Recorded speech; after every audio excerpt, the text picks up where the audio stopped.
I remember following the development of the original Little Nightmares very closely, back when it was still known as Hunger. Its striking visuals had looked next to impossible to me at the time, helping bring to life its twisted atmospheric world.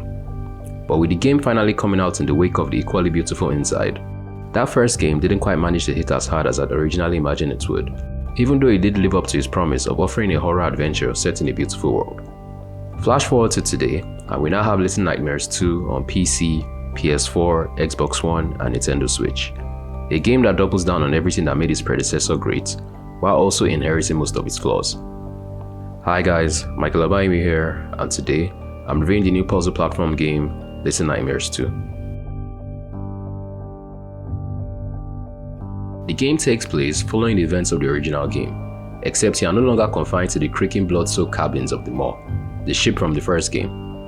Instead, you get to explore multiple locations in and around the aptly named Pale City, that includes a forest, a school, and a hospital, to name a few. You are also no longer taking control of Six, the little girl in a yellow raincoat, as she has been relegated to the role of a sidekick in favor of Mono, a mysterious young boy that wears a brown paper bag over his head. The core game itself plays pretty much the same way as before, so expect to do lots of sneaking around and solving environmental puzzles. One new thing not seen in the first game is the addition of combat scenarios, where Mono has to do battle with other characters using two-handed weapons like a hammer or an axe. These were no doubt included to provide a well-intentioned break of the puzzles and platforming, except they require such pixel-perfect precision and button presses to execute them properly that they quickly became frustrating to get through. The same is also true of the many scripted sequences that have you running from the various antagonists hunting down Mono and Six. The game really leans into the trial and error design of its predecessor by placing such a high emphasis on well-timed jumps and being in the right place at the right time, that there is simply no margin for error, which made what should have been otherwise tense moments of gameplay feel needlessly punishing. But the one thing that kept me pushing through most of that frustration, and indeed the biggest highlight from my time with Little Nightmares 2, was the world itself. The game is beautifully rendered and was never anything short of stunning to look at, from the dimly lit hallways of the many dark interiors to the rain-soaked alleys of the Pale City. And the same thing can be said about the various bosses and denizens of the city you encounter along your adventure. Each one is just as disturbing and grotesque as the one that came before it, but by and large, the creepiest were the mannequins from the hospital section of the game. Perhaps it was something about the unnatural way they moved whenever your flashlight was not pointing directly at them, but my skin still crawls just thinking about my time making my way through that section of the game.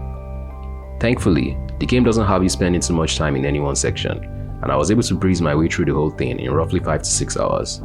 But those 5 to 6 hours were so packed with things to do and see that I never felt like any of it was wasted.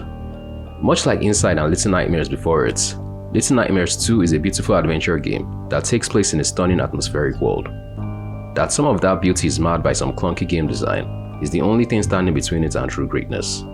But if you are able to overlook its shortcomings, then what awaits is a game that promises to haunt your nightmares in the best way possible. I'll give the game an 8 out of 10. Are you a fan of atmospheric puzzle platformers like Little Nightmares 2? Let me know in the comment section down below. I've also been playing a lot of Super Mario 3D World plus Bowser's Fury this past week, so expect to see a review in the coming days. Just make sure you are subscribed to the channel with notifications turned on if you don't want to miss that review as soon as it goes up. And until the next one, this is Michael signing off.